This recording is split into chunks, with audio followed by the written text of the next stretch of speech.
আমাদের বাংলাদেশে একটা মেয়ে ছিল, সে আমাকে টেলিফোন করে জানাইছে যে আমরা একটা বাচ্চাকে পারছি। অর্থাৎ একটা ধাপ আমরা আগে চলছি, যে যখন আমরা বলি যে এইডসের কোনো ভ্যাকসিন নাই, কোনো ট্রিটমেন্ট নাই, কিন্তু আমরা ট্রিটমেন্ট দিয়ে বোধহয় এগিয়ে চলছে এক ধাপ। আরো একটা জিনিস গত কদিন একটা ব্যাপার আসছে, যে 2টা লোক এইডস হয়েছিল, তারা ভালো হয়েছে। একজন ইংল্যান্ডের, একজন কোথায় আমেরিকা, তারা ভালো হয়েছে। কিন্তু এগুলো সবই রিসার্চের পর্যায়ে, এখনো এটা ফাইনাল না। তবু এরকম একটা ঘটনা ঘটছে। এতদিন পর্যন্ত 40টা বছরে এরা কিছুই করতে পারে নাই, এখন অন্তত কিছুটা করতে পেরেছে। তো আপনাদের কাছে এই সম্বন্ধে আর তেমন কিছু বলার নাই, যে কিভাবে হয়, কেমনে ছড়ায়, কেমনে বাঁচবেন, সবই আপনারা জানেন।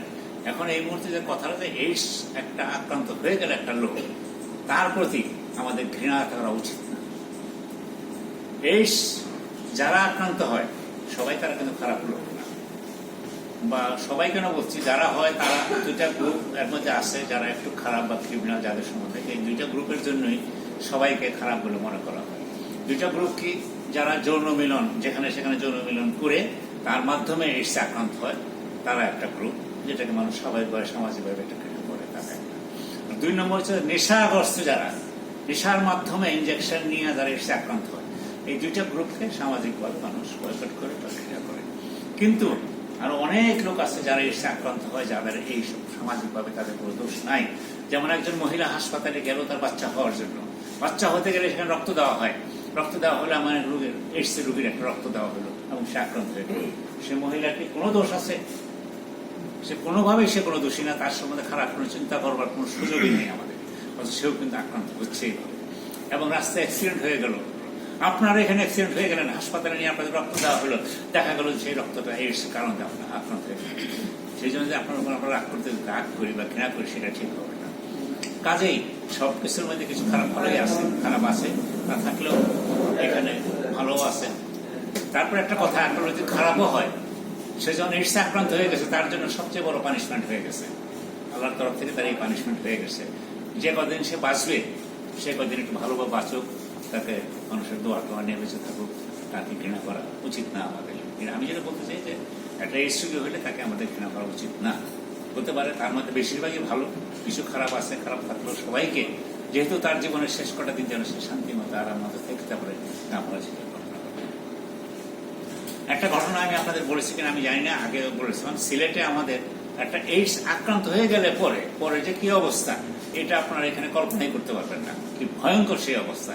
এটা আমরা শুনতে পারি, লিখতে পারি, পেপারে পড়তে পারি, যে অমুক এভাবে তার প্রতি মানুষের নিগ্রহণ করছে, নিগৃহীত হয়েছে, তার দ্বারা মানুষ অত্যাচারিত হয়েছে।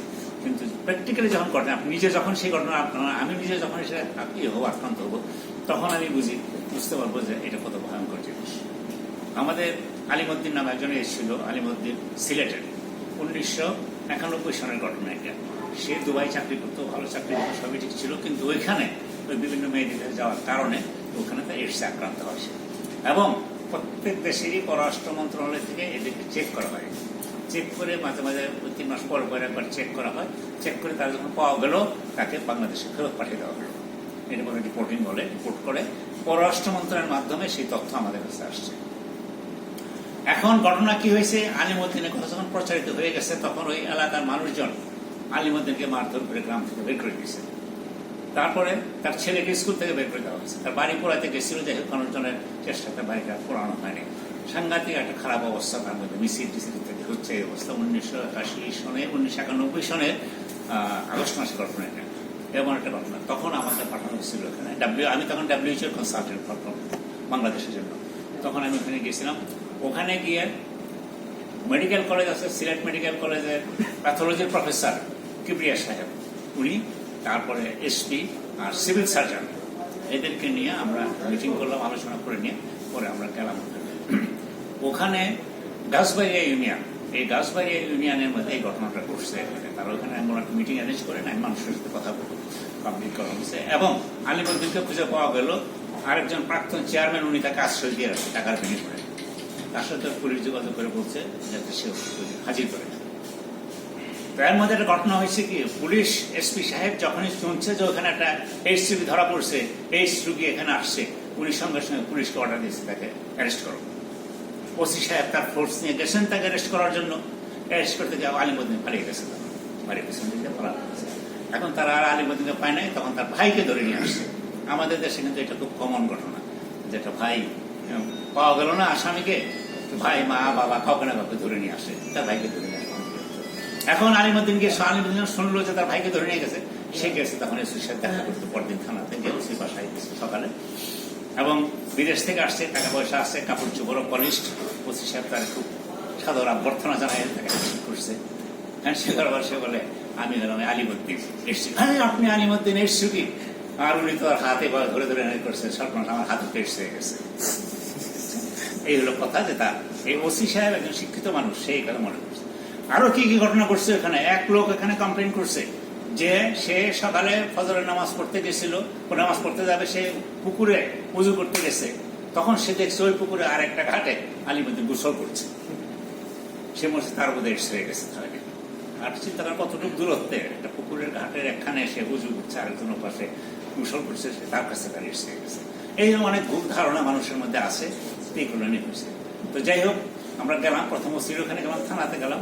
ওসি প্রথমে এসে বলে যে আপনি ডাব্লিউ এক্সপার্ট, আমাকে বলেন আমার হাতের কি অবস্থা, আমার হাতে তো এসে না, হাত ধরে গেছে, আমার হাতে তো এসে গেছে, এটা হাতের কি অবস্থা? আমি আপনার হাতে কিচ্ছু হয়নি, আপনার হাত ওকে আছে, হাতে হাতে এস যায় না। আপনি চলেন মিটিং মেনে আমি বলবো, সব শুনবেন, তখন বুঝবেন এ তারা হয় না, কেমনে হয়। যাক, সে খুব খুশি হয়ে গেছে, এবং সেখানে সুন্দর অনেক বড় গ্যাদারিং ছিল। এখানে আমি এই লেকচার দিলাম, যে আমরা যেমন বলি যে এইডস কেমনে হয়, কিভাবে হয়, কেমনে ছড়ায় না, সবকিছু বলার পরে এখন এগুলো আপনারাই চিন্তা করেন যে এইডস এই যে আপনার সাথে পুকুরে গোসল করছেন বলে হয়ে যাবে। ওসি সাহেব যে মনে করছে হ্যান্ডশেক করছেন, হ্যান্ডশেক করে যে তার এইডস হয়ে গেছে, এটা ঠিক না। এইডস আমরা জানি যে দুইটা মাত্র কারণে, এটা আপনারাও জানেন, এখন বা দেশটা আমরা সবাই জানেন যে রক্তের মাধ্যমে এটা ছড়ায়। এইডস রোগী রক্ত যদি আপনার রক্তের মধ্যে কোনো কারণে আসে, যে কোনো ভাবে আসে, যদি আসে তাহলে হবে। 2 নম্বর, এইডস রোগীর সাথে যৌন মিলন করলে, পুরুষ হলে তার বীর্যের মধ্যেই ভাইরাসটা থাকে, এইডস ভাইরাস, এবং সেই বীর্যের মাধ্যমে একজন মহিলার গায়ে যাবে, অথবা একজন পুরুষে মিলন হলে আরেকজন পুরুষের কাছে যাবে। আর একজন মহিলার যদি আক্রান্ত হয়, তাহলে তার জনি রস বা ভাইরাস সিক্রেশনের মাধ্যমে এটা আরেকজন পুরুষ আক্রান্ত হবে। এই মতো, এই ছাড়া আর কোনোভাবেই আক্রান্ত হবে না। কাজে আমি চাকরি করি, ডাব্লিউএইচও চাকরি করি, তার মানে এই না যে আমার জীবনের চাইতে এই চাকরিটা বেশি দাবি। আমি আলিমুদ্দিন আপনাদের সামনে আলিঙ্গন করবো, আপনারা দেখেন, আপনার আলিঙ্গন করবো। যদি আমার যদি তার যদি হইতে ছড়ায়, আলিঙ্গন করলে যদি ছড়ায়, তাহলে আমি তো চাকরির ভয়ে আমি শেয়ার করছি না। কাজে এর দ্বারা কোনো অসুবিধা নেই। তখন তাকে স্টেজ আনা হইল, আমি তাকে আলিঙ্গন করলাম। ওই ছবিটা তৎকালীন দৈনিক বাংলাতে 19 আগস্ট 1991 এই খবর আসছে, ফ্রন্ট পেজে বড় করে ছবিটা আসছে। এবং ওই ঘটনায় ওইখানে মানুষের এই দুশ্চিন্তা, ভুল তথ্য ইত্যাদি নিশ্চিন্ত করে রাখবে, তারা ওটা কমে যাবে। তারা তখন সবাই হই করে এসে আলিমুদ্দিনের সাথে হ্যান্ডশেক করার জন্য, তার সাথে কোলাকুলি করার জন্য অবস্থিত হয়ে গেল। এবং ওইখানে আলোচনা হয়ে তার ছেলেকে স্কুল থেকে রাখা হইল, সবকিছু ঠিক হইল। তাকে সাবধান হয়ে চলতে হবে, যেন সে অন্যদের মধ্যে না ছড়ায় এই ব্যবস্থা।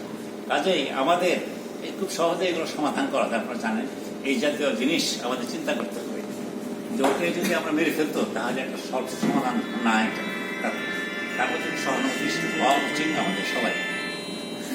কারণ যে আক্রান্ত হয়, ভুল করেই করুক বা ভালোভাবেই করুক, সেটাতে করার পরে তার সাথে আর খারাপ ব্যবহার না করে ভালো, তার সাথে সহানুভূতি থাকা উচিত, ভালো ব্যবহার করা উচিত, যাতে তার জীবনের সেই দিনগুলো, কারণ তার বাঁচার তার পথ নেই। তো যাই হোক, এটা একদিন বলা যে একটা ইস্যু ঘটে থাকে, আপনারা ঘৃণা করবেন না, তারপর তাদের সহযোগিতা থাকবে। আর এইডসের যে আপডেট কিছু দেওয়ার কথা বলছিলাম আমরা, যে ইতিমধ্যে আমি বললাম যে ইতিমধ্যে একটা বাচ্চা বেঁচে গেছে, তার এইডস হয় নাই। আর 2 জন লোক ইতিমধ্যে ভালো হয়েছে, কিন্তু এটা রিসার্চ পর্যায়ে, এটা মানে এটি ফাইনাল নাও হতে পারে, কিন্তু এটা না, এটা ফাইনাল কনফার্মেশন না এটা। তবে এই ধরনের 2 জন এইডস মুক্ত হয়েছে, আর কি ভাইরাস সত্ত্বেও তার ভাইরাসটা পাওয়া যায় না। তার মানে এটি হলো এই হলো আপনার আপডেট। যে এখন আমরা আশা করতে পারি যে এইডসের, আমরা বলি যে ভ্যাকসিন নাই, সেই ভ্যাকসিন হয়তো এখন আবিষ্কার করবে, এমন তার ট্রিটমেন্ট আবিষ্কার হয়ে যাবে, তাহলে আমাদের চিন্তা অনেক কমে যাবে। কিন্তু গত 40 বছর এটা হয় নাই। এটা হয়ে গেলে খুব তাড়াতাড়ি 2-4 দিনের মধ্যে হয়ে যাবে থানা, এটা সময় লাগবে। ইন দ্য মিন টাইম আল্লাহর গজব হিসাব দেখা যায় আরেক লোক এসে হাজির। তখন আমরা এক সময় স্মল পক্স নিয়ে কত চিন্তা করতাম, পক্সের ব্যাপারে কত মানুষ মারা গেছে। আমি যখন স্কুলে পড়ি, তখন অনেক আগে ঘটনা, তখন আমরা দেখতাম যে রাস্তাঘাটে বিক্ষোভ আছে, সাধারণ মানুষ সারা মুখের মধ্যে গর্ত গর্ত করা ইয়ে করা আছে, এটা পক্সের চিহ্ন, অর্থাৎ চোখ অন্ধ হয়ে গেছে, এগুলো ছিল। আজকাল কিন্তু ওটা আর নাই, পক্সের সে অভিশাপ আর নাই। ম্যালেরিয়া অভিশাপ পার্বত্য অঞ্চলে সাংঘাতিক অবস্থা, ম্যালেরিয়াতে মানুষ মারা যেত, এগুলো কমে গেছে। এখন আসছে আমাদের এইডস। এখন দেখা যাবে এসছে ইনশাল্লাহ একদিন ভালো হয়ে যাবে, কিন্তু আরেক রোগ হয়তো এসে যাবে, আমাদের থাকবেই। এটা আল্লাহর ইচ্ছা মানুষকে এইভাবে মানুষের কি বলে ভালো মানুষের সাথে আল্লাহ মানুষকে তা আপনারা ঠিক সেভাবেই চলবেন। যে তথ্য আপনারা পেয়েছেন, যে তথ্য জেনেছেন, আপনারা সেগুলোকে আপনাদের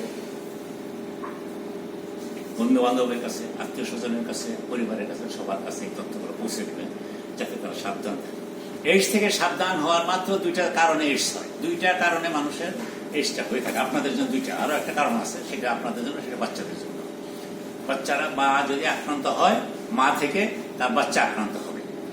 জন্মের আগেও হতে পারে, জন্মের সময় হতে পারে, জন্মের পরেও হতে পারে। জন্মের আগে হয় রক্তের মাধ্যমে, যে রক্ত যায় মায়ের, এইডস আক্রান্ত মা তার খাবার সেটার মাধ্যমে হতে পারে। জন্মের সময় তার যে স্পেস, যেখানে বাচ্চা হবে, যেখানে এখানে জখম হলে পরে বাচ্চার রক্ত হতে পারে। আর জন্মের পরে মায়ের বুকের দুধ খাওয়া হতে পারে। এগুলো বাচ্চাদের জন্য। আর বড়দের জন্য আমাদের যে ঘটনাগুলো যেটা গুরুত্বপূর্ণ, সেটা হলো 1 নম্বর রক্ত, 2 নম্বর হচ্ছে যৌন বিনোদন। বারবার বলছি এই জন্য এই দুটা জিনিস মাত্র মনে রাখলেই এতে বাঁচতে পারবে। এইডস একটা ভয়ঙ্কর রোগ, ভয়ঙ্কর অভিশাপ। কেন আপনি এটা গ্রহণ করবেন? এইটুকু সাবধানতা আপনি অবলম্বন করেন। যে কোনোখানে, যে কোনোভাবে আপনার রক্তের সাথে আরেকজনের রক্ত সংস্পর্শে আসার যদি সম্ভাবনা থাকে, তখন আপনি সন্দেহ চিন্তা করেন। এখানে একটা অপারেশন করবেন, একটা কাটাছিড়া করবেন, সেখানে আপনি চিন্তা করেন যে এটাতে এইডস হতে পারে। তাহলে এই সম্বন্ধে আপনি সাবধানতা অবলম্বন করেন। এটা তার খুব একটা অসুবিধা নেই। রক্তের ব্যাপার আসে, সাবধান করবেন। যদি রক্ত দেওয়া লাগে, রক্ত দেওয়া আমাদের লাগবেই। রক্ত দেওয়া একটা বাচ্চা, একটা ডেলিভারি হবে একজন মহিলার, সেখানে রক্ত রাখতে পারে। একটা ইঞ্জিনিয়ার সেখানে রক্ত লাগতে পারে, রক্ত লাগবেই। কাজে আপনি রক্ত সম্বন্ধে জেনে রাখেন। রক্ত কি, রক্ত দেওয়া কিভাবে, রক্ত নিতে হলে আপনার যে রক্ত নিবে তার জন্য সবচেয়ে ভালো তার নিজের বাবা মা, ভাই বোন এবং ছেলে মেয়ে। এই একটা কথা মনে রাখবেন, যে লেভেলের হোক, প্রেসিডেন্টই হোক, একটা সুপারই হোক, বা একজন কর্মচারী হোক, আমাদের ওয়ার্কার হোক, বা একজন এমপ্লয়ি হোক, ম্যানেজার হোক, যেই হোক না কেন, তার জন্য তার বাবা মা, তার ভাই বোন অথবা তার ছেলে মেয়ে যেটা প্রযোজ্য, সেটি তার জন্য সেরা রক্ত। তার কাছে রক্ত নেবেন। আর এইখানে না, যে কোনো কারণে রক্ত নিতে গেলে এই জিনিস মনে রাখবেন।